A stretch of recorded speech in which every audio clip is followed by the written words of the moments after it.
Shalom, shalom, très chers téléspectateurs, que Dieu vous bénisse là où vous nous suivez. Bien, vous êtes dans CGC TV, croissez dans la grâce et dans la connaissance télévision avec les pasteurs Jimmy. C'est bien, très chers téléspectateurs. Aujourd'hui, je suis venu parler sur la Torah. Donc, c'est la deuxième partie de ces messages. Bien, j'aimerais commencer par la prière avant d'attaquer le taureau sur ses cornes. Prions. Éternel Dieu, Papa, merci pour ces beaux moments que tu m'as accordés pour prêcher ta parole. Laisse que ton esprit illumine les cœurs de tous ces accels qui disposeront leur cœur pour suivre ces messages, pour qu'ils arrivent à la connaissance de la vérité de ta parole. Reçois toute la gloire au nom de Jésus-Christ, notre Seigneur et notre Sauveur. Amen. La vérité sur la Torah. C'est quoi la Torah? La Torah, ça signifie tout simplement enseignement. La Torah, ça signifie la direction ou la loi. La Torah ne signifie pas seulement la loi. La Torah a plusieurs significations. Elle signifie l'enseignement, la directive et la loi. Donc, les 5 livres de Moïse ne constituent pas seulement la Torah. Non, dans le sens large, la Torah, ça signifie enseignement, ou direction, ou loi. Donc, je dirais, la Bible de l'Ancien Testament, c'est la Torah. Pourquoi je dis c'est la Torah? Parce que la Torah, ça signifie enseignement. Dans tous les livres de l'Ancien Testament, ce livre est constitué des enseignements divins. Sans oublier les livres de l'Ancien Testament, plutôt les Bibles de l'Ancien Testament a 24 livres. Et les 24 livres de l'Ancien Testament, en hébreu, on l'appelle les Tanakh. Les Tanakh regroupent les 24 livres de l'Ancien Testament. Donc dans les Tanakh, nous avons la Torah.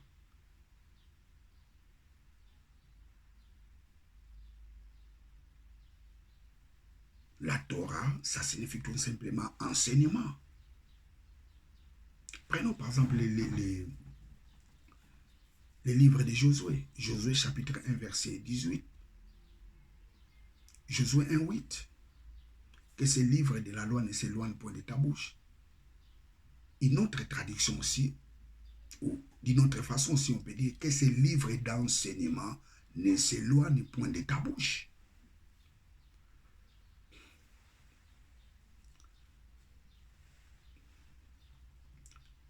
Donc, la Torah ne signifie pas seulement la loi. La Torah, ça signifie aussi l'enseignement. Ça, c'est la première signification du mot Torah. Torah, ça signifie premièrement enseignement. Et puis, la directive. Et plus loin, c'est la loi. Parce que nous avons les enseignements dans la loi. Lorsqu'on a des enseignements, on a la direction. On sait comment marcher. On sait comment se conduire. Parce que on a reçu les enseignements. Donc, les Bibles de l'Ancien Testament est classé dans 3 groupes. Le premier groupe, c'est les groupes de la Torah. Le deuxième groupe, les groupes des Nevi'im. Le troisième groupe, c'est les groupes des Ketuvim. Torah signifie enseignement. Nevi'im signifie prophète. Les prophètes, Ketuvim signifie les écrits. Ce sont des théologiens qui l'ont classifié de la sorte. Lorsqu'on parle de la Torah, on voit seulement les 5 livres de Moïse. Ça, c'est le classement des théologiens. Mais à la base, dans son sens plus large, la Torah, ça signifie enseignement. Donc, toute la Bible de l'Ancien Testament s'appelle la Torah.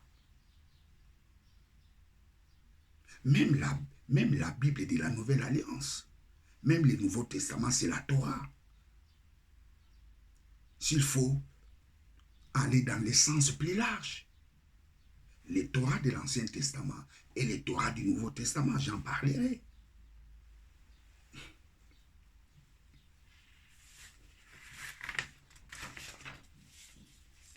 Les 5 livres de Moïse est la base de tous les livres de l'Ancien Testament. Les 5 livres de Moïse est la fondation de tous les livres de l'Ancien Testament. Josué, lorsqu'il conduisait les enfants d'Israël après la mort de Moïse, il se référait toujours de la loi de Moïse, des enseignements que Dieu a donnés à Moïse. Tous les prophètes qui étaient envoyés par Dieu, ils prêchaient toujours en se référant de la loi de Moïse, de tout ce que Dieu a dit à Moïse. C'est pour cela que je vous ai dit que les 5 livres de Moïse est la fondation de tous les livres de l'Ancien Testament. David, quand il dirigeait les enfants d'Israël, il se référait toujours des enseignements que Dieu a donnés à Moïse, de la loi de Moïse. Salomon, pareil.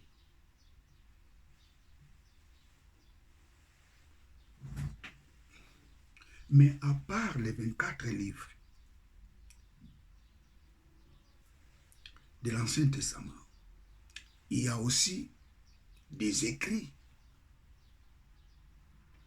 qui ont été écrits par des rabbins.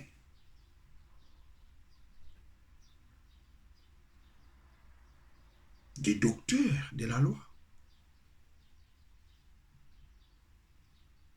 Et tous ces livres sont des commentaires ou l'interprétation de la Torah. Par exemple, nous avons les Talmuds. Les Talmuds, c'est quoi? Les Talmuds, c'est la loi orale. Les Talmuds, c'est l'interprétation de la Torah. Les Talmuds n'est pas la Torah, c'est l'interprétation. Dans les Talmuds, nous avons les Mishnah et les Gemara. Les Mishnah, c'est l'interprétation de la Torah. Les Gemara, c'est l'interprétation des Mishnah. Ou l'interprétation des interprétations. Je vais vous dire une chose. Les Talmudistes disent ceci, que Moïse, les 2 tables de pierre qu'il avait reçues à Dieu, ces 2 tables étaient la loi orale et la loi écrite. Ça, c'est l'interprétation des talmudistes. Ça signifie, tu peux avoir la loi orale. Si tu n'as pas tu peux avoir la loi écrite. Si tu n'as pas l'explication orale de ce qui est écrit, tu peux tout lire, mais tu n'arriveras pas à comprendre le vrai sens de l'interprétation. Pourquoi? Parce que ce qui est écrit, son interprétation est cachée dans l'oral. Ça, c'est la compréhension des talmudistes. Je reprends, les talmudistes disent ceci. Dieu a donné à Moïse 2 tables de la loi. La première table, c'est la loi écrite. La deuxième table, c'est la loi orale. Donc, tu peux avoir la loi écrite.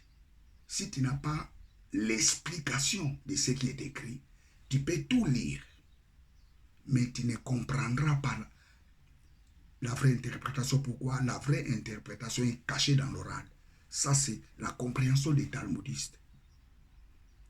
Or, ce qui n'est pas vrai.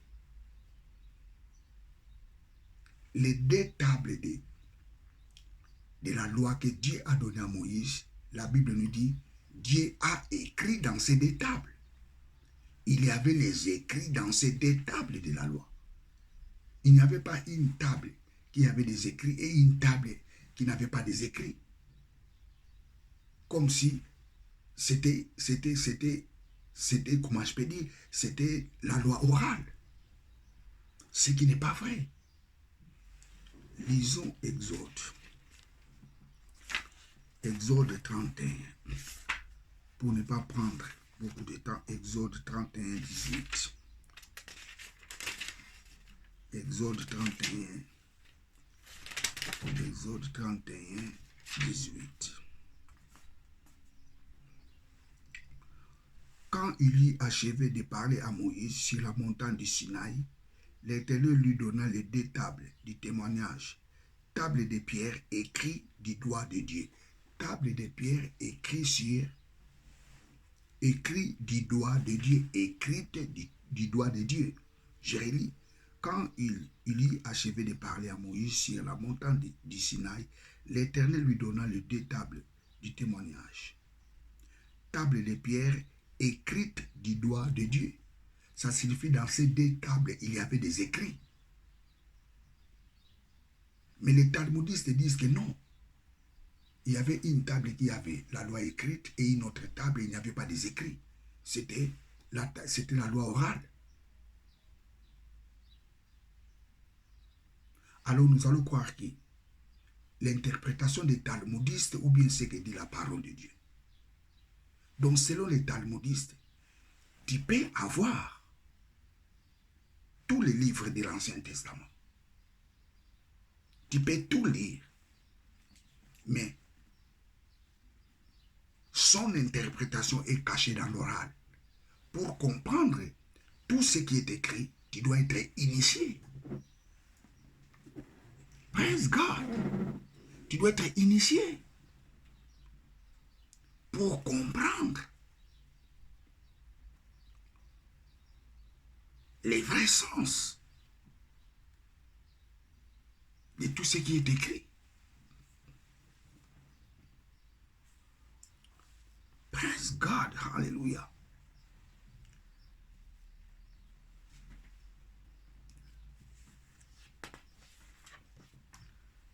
Vous savez,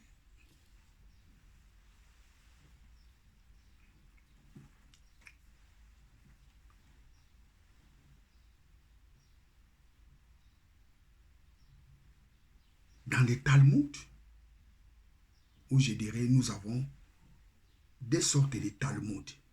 Nous avons les Talmuds babyloniens et les Talmuds de Jérusalem. Tous ces Talmuds sont des interprétations de la Torah.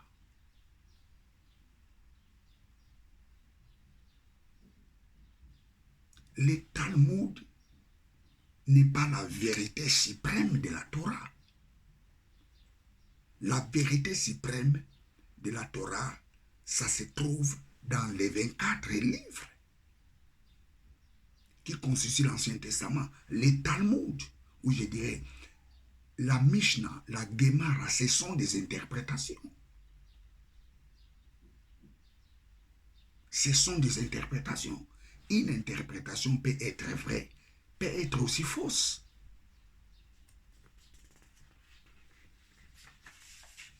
Vous savez, quand quelqu'un dit, non, moi j'ai fait l'étude des Talmuds, cela ne signifie pas la personne est arrivée dans l'exactitude de la parole de Dieu. Non. Les Talmuds n'est qu'une interprétation de la Torah. Or, dans les Talmuds, il y a des contradictions gravissimes qui contredisent même ce que dit la parole de Dieu. Je vais vous donner un exemple.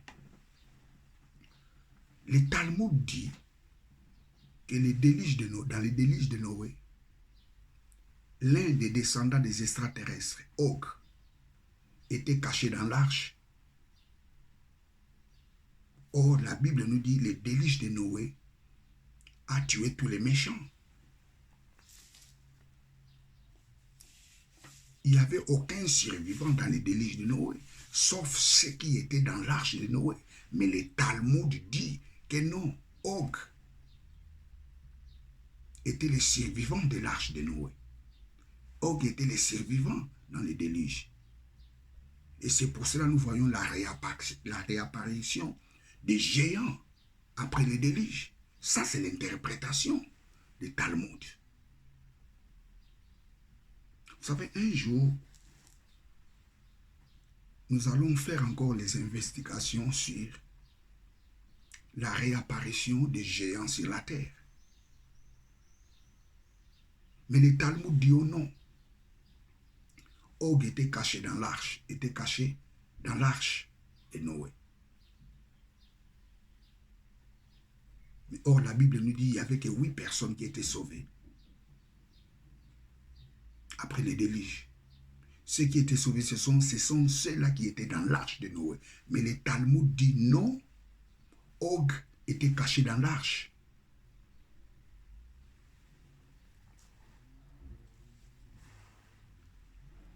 Lisons Luc.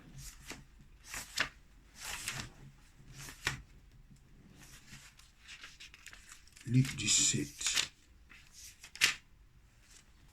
Luc 17, 27. Commençons au verset 26. Ce qui arriva au temps de Noé arrivera également au jour du Fils de l'homme. Ces gens mangeaient, buvaient, se mariaient et mariaient leurs enfants jusqu'au jour où Noé entra dans l'arche et le déluge vint qui les fit tous périr. Le déluge a tué tous ceux qui n'ont pas pu entrer dans l'arche. Ceux qui refusèrent d'entrer dans l'arche, la Bible nous dit, ils étaient tous morts. Mais le Talmud dit non. À part les 8, Og était caché dans l'arche. Et c'est pour cela que nous voyons la réapparition des géants. Alors nous allons croire qui? Les Talmud, l'interprétation des Torah, ou bien ce que la Torah dit. Ça, c'est la déclaration de Jésus. Je relis pour la dernière fois. Praise God. Luc 17, 27. Luc 17, 27. Praise God. Les hommes, les gens mangeaient, buvaient, se mariaient et mariaient leurs enfants, jusqu'au jour où Noé entra dans l'arche. Et le déluge vint qui les fit tous périr. Ceux qui n'ont pas pu entrer dans l'arche, la Bible nous dit, ils étaient tous morts dans le déluge. Il n'y avait aucun survivant, sauf ceux qui étaient dans l'arche. Ça, c'est la déclaration de Jésus. Mais les Talmudistes disent que non. Og est aussi parmi les survivants du déluge. Et par là, vous allez comprendre que le Talmud n'est pas l'interprétation exacte de la Torah.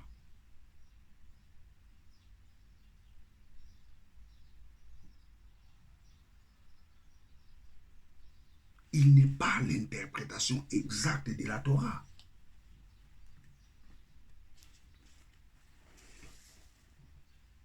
Vous savez, avant Jésus, il y avait les mouvements religieux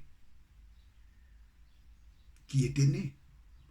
Il y avait les mouvements des pharisiens, les mouvements des scribes, les mouvements des Esséniens.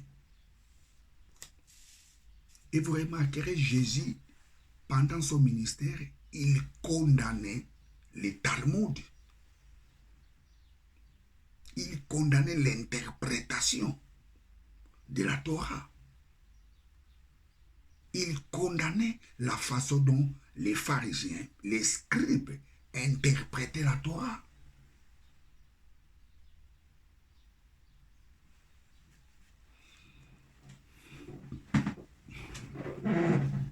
Lisons Matthieu 22.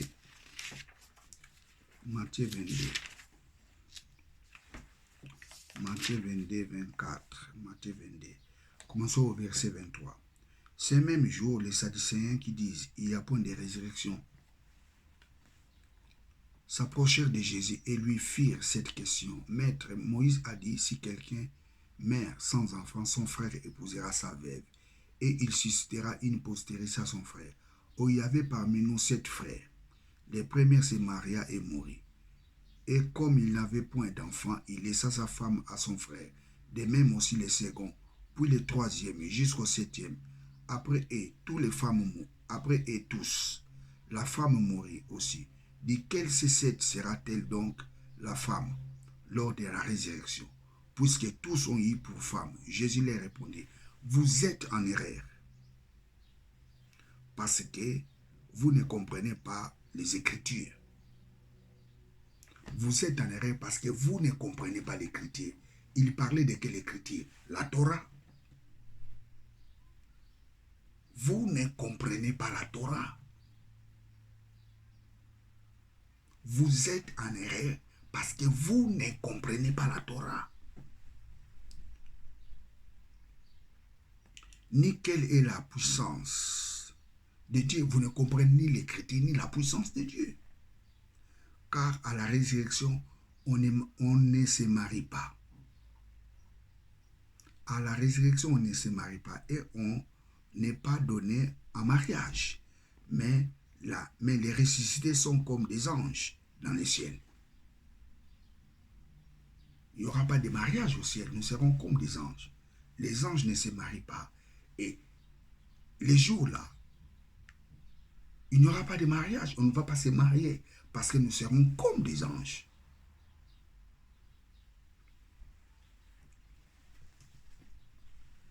Vous savez, très chers téléspectateurs,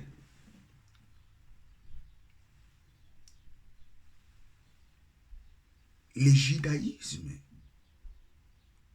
a commencé après la déportation des Juifs de Babylone. C'est là où a commencé le judaïsme. Après leur retour dans la terre promise.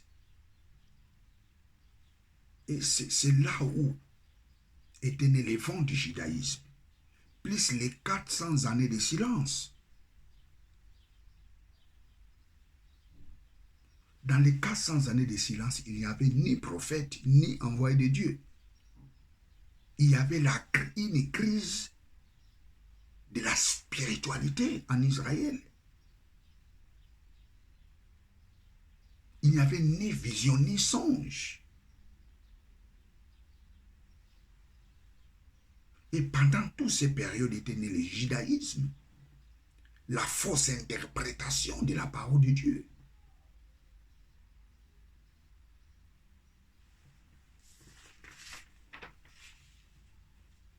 Jésus est la seule personne qui a interprété correctement la Torah.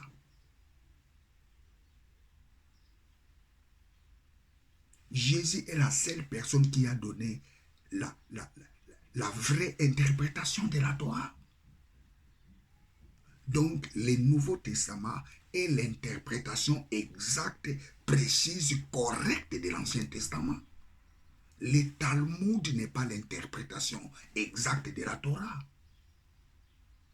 Le Mishnah n'est pas l'interprétation exacte de la Torah. Le Gemara n'est pas l'interprétation exacte de la Torah. La vraie interprétation exacte, correcte et précise de la Torah, c'est le Nouveau Testament. Donc tous ceux qui lisent tous ces livres-là, les Mishnah, les Gemara, comme s'ils sont arrivés dans l'exactitude de la parole de Dieu, je vous dis non. La vraie interprétation de la Torah, c'est le Nouveau Testament.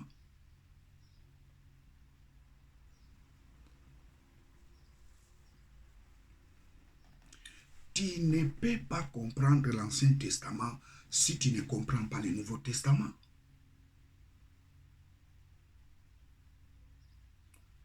Le Nouveau Testament est l'interprétation exacte, correcte, précise de l'Ancien Testament.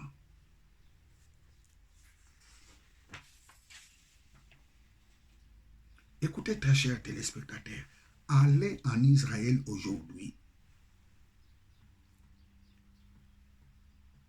Moi, je dirais, Ce n'est pas mauvais. On peut aller en Israël dans les raisons touristiques, voir un peu la ville dont nous parle la Bible, Jérusalem, Cana, Jéricho, voir un peu tous ces livres, voir un peu toutes ces villes. Et ce n'est pas seulement Jérusalem, même en Turquie. J'aimerais aussi aller en Turquie voir un peu toutes ces villes, Éphèse, Laodicée, Smyrne. J'aimerais voir aussi toutes ces villes dont nous parle la Bible. Éphèse. Et pas seulement en Turquie. J'aimerais aussi aller en Arabie Saoudite, voir aussi les monts Sinaï. Vous savez, les gens disent que non, les monts Sinaï étaient en Afrique. Les monts Sinaï n'étaient jamais en Afrique. Les monts Sinaï se trouvent en Arabie Saoudite. Les pays des Madians ne se trouvent pas en Afrique. Les pays des Madians se trouvent en Arabie Saoudite.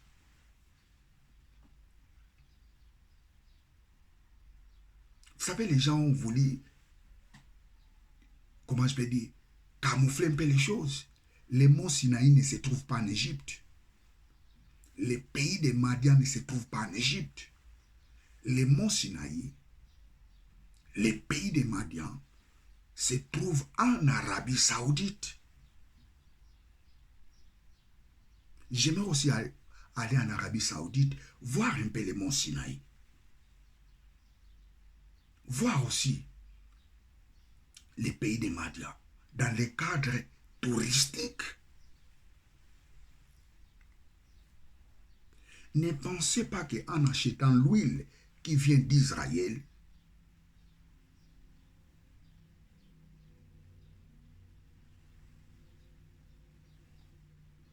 tu as reçu les miracles extraordinaires. Non. Ne pensez pas en achetant les talit, les vêtements dont nous voyons aujourd'hui, que les rabbins portent. Ne croyez pas en achetant ce genre de vêtements. Tu es devenu un homme surnaturel. Non.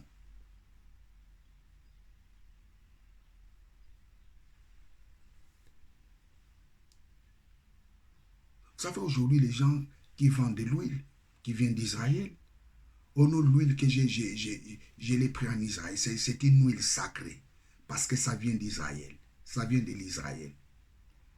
Les talit que je l'ai acheté en Israël. Si tu veux faire la prière, il faut mettre ce genre de vêtements. Ta prière sera exaucée. Ça, c'est les mensonges.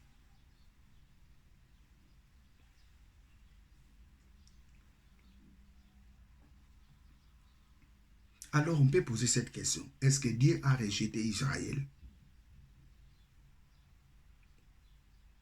Est-ce que Dieu a vraiment rejeté Israël?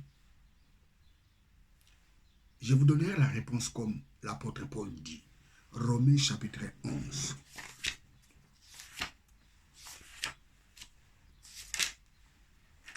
Romains 11. Nous allons commencer au verset 1. Je dis encore, Dieu a-t-il rejeté son peuple? Non, non. Certes, ne suis-je pas moi-même israélite, de la postérité d'Abraham, de la tribu de Benjamin? Non, Dieu n'a point rejeté son peuple, qu'il avait choisi. Ne savez-vous pas comment celui s'y porta devant Dieu sa plainte contre Israël? Seigneur, ils ont tué tous les prophètes et démoli les autels. Je suis demeuré moi seul. Et il cherchait à monter la vie. Mais quelle fut la réponse divine? Je me suis réservé 7000 hommes qui n'ont point fléchi les genoux devant Baal. De même encore aujourd'hui, il reste quelques élus en vertu de sa grâce. Mais si c'est par la grâce, ce n'est plus par les œuvres, sinon la grâce ne serait plus une grâce. Est-ce que Dieu a rejeté Israël? L'apôtre Paul dit non. Dieu n'a pas rejeté Israël. Mais allons encore plus loin. Ce qui est important dans ce passage. Verset 7. Qu'en est-il donc? Ce qu'Israël cherchait, il ne l'a pas obtenu. Seuls les élus Israël l'ont obtenu quand aux autres ils ont été endurcis. Ainsi qu'il est écrit, jusqu'à ce jour, Dieu leur a donné un esprit d'étourdissement. Aujourd'hui, Israël, Dieu les a donné un esprit d'étourdissement. Qu'est-ce que cela signifie? Israël, aujourd'hui,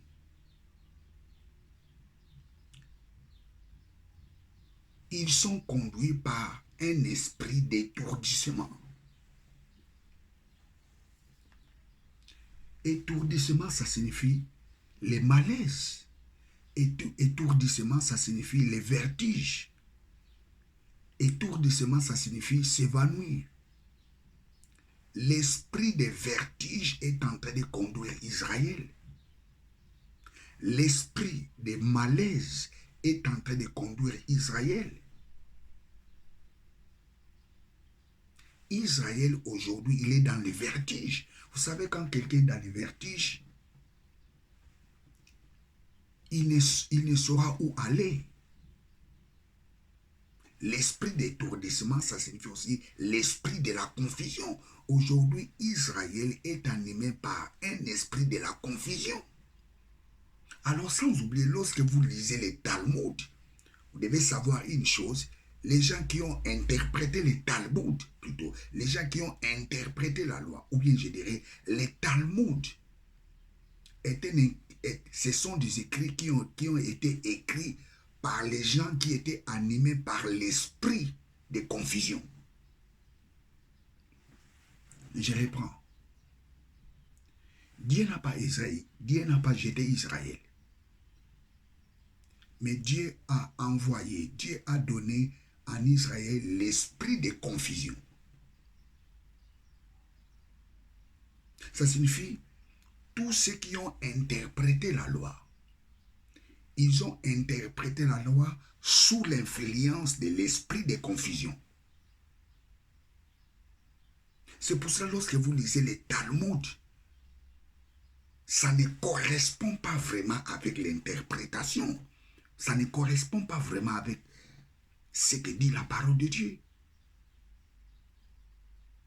C'est des chemins qui ne se croisera jamais. L'interprétation des Talmuds et tout ce qui y est écrit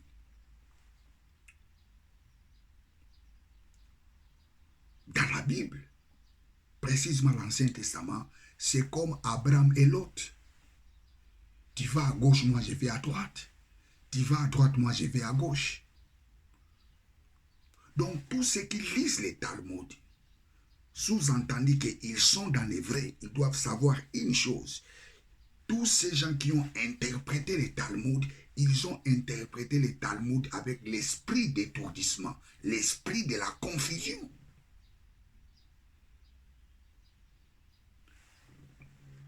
Je relis le verset 7.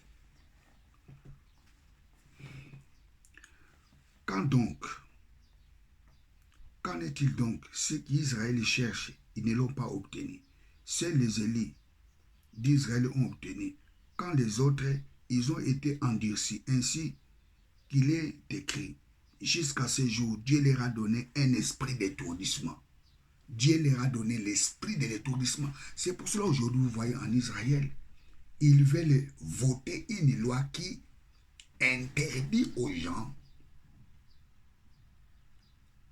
de prêcher le nom de Jésus. Pourquoi? Ils sont animés par l'esprit d'étourdissement. Ils sont dans le vertige. Ils sont dans la confusion. Et plus loin, l'apôtre Paul nous dit quoi? Verset 8. Jusqu'à ce jour, Dieu leur a donné l'esprit d'étourdissement des yeux, pour ne point voir, des oreilles pour ne pas entendre. Et David dit que Dieu, la table, dresse devant eux, l'air devienne piège, filet, occasion de chute, et juste punition, que leurs yeux soient obscurcis, pour ne point voir, et que l'air d'eau soit continuellement courbé. Israël aujourd'hui, ils sont dans l'esprit d'étourdissement. Ils sont en train de passer une période de troubles, de confusion spirituelle. Mais leur confusion spirituelle est un bénéfice, je dirais. C'est un bénéfice pour nous, les nations. Dieu n'a pas rejeté Israël, mais Dieu leur a donné l'esprit d'étourdissement, l'esprit de vertige. Pourquoi? Parce qu'ils n'ont pas pu obtenir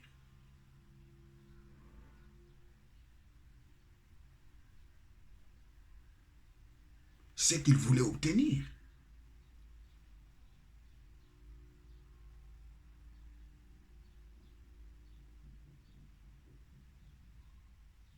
La Bible dit à tous ceux qui l'ont reçu, Dieu leur a donné le pouvoir de devenir enfants de Dieu.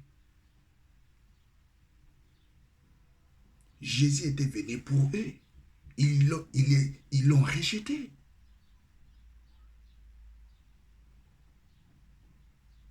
Et Dieu dit, hey, comme ils ont rejeté Jésus, je leur donne aux nations. Tous ceux qui reçoivent Jésus-Christ, je les adopte comme mes enfants. Or, cette grâce était réservée seulement pour Israël.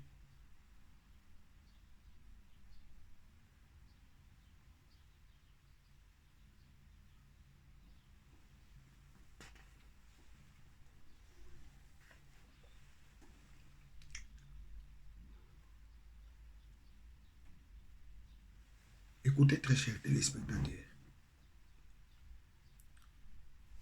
le Nouveau Testament est la vraie interprétation de la Torah.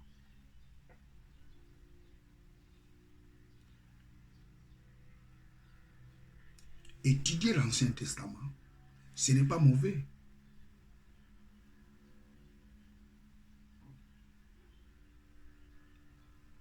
Parce que tu ne peux pas comprendre le Nouveau Testament si tu ne comprends pas l'Ancien Testament. Et tu ne peux pas comprendre l'Ancien Testament si tu ne comprends pas le Nouveau Testament. Le Nouveau Testament est l'interprétation correcte, précise, parfaite de l'Ancien Testament. Je reprends, le Talmud est une interprétation des gens,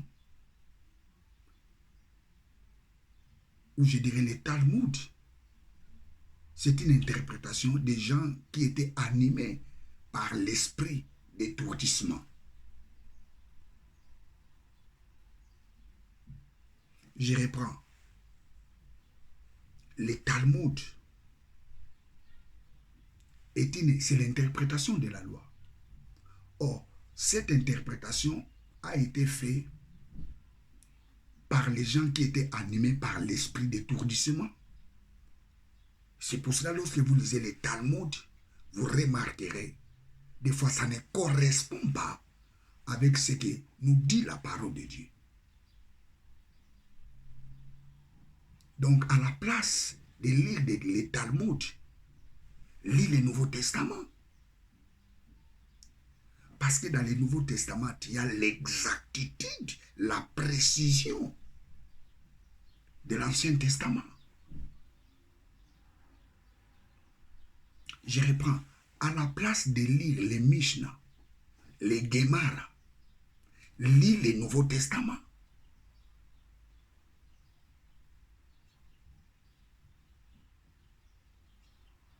Lis le Nouveau Testament. Parce que le Nouveau Testament est l'exactitude et la précision. Ou je dirais, le Nouveau Testament est l'interprétation exacte, précise de l'Ancien Testament.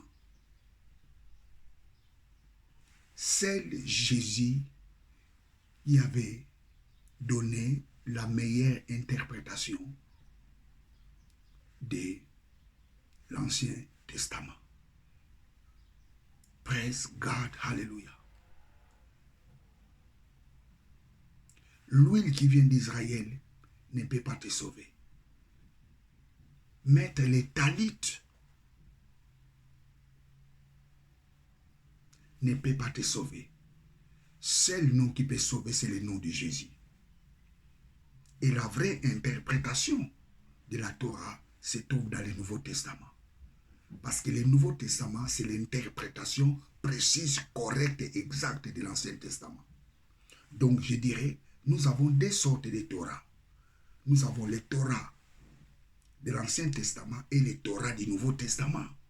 Les Torah du Nouveau Testament, c'est l'interprétation des Torah de l'Ancien Testament.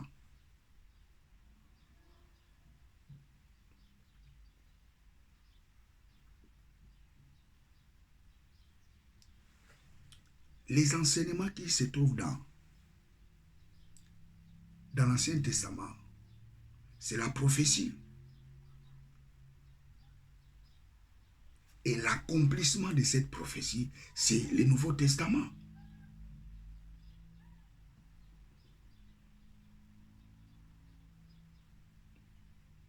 Bien, vous étiez avec le pasteur Jimmy Senra. Si tu veux comprendre la parole de Dieu, il ne faut pas aller lire d'autres livres.